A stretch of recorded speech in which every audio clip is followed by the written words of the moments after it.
Ito na. Hello. Pinakuluan gulay, dahon ng kamote. Tama na yan. Kasi half cook ko lang naman. Ilagay sa strainer. Dito ko ilagay.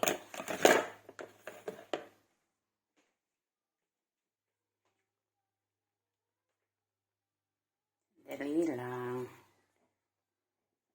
Kita sa strainer.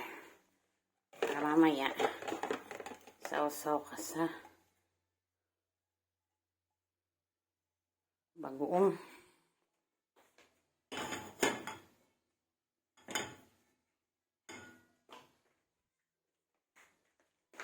Ito na po.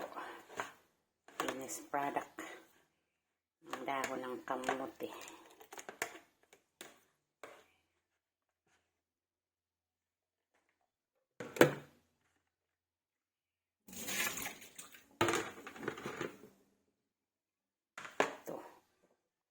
Ito ang dayok. Thank you sa panonood.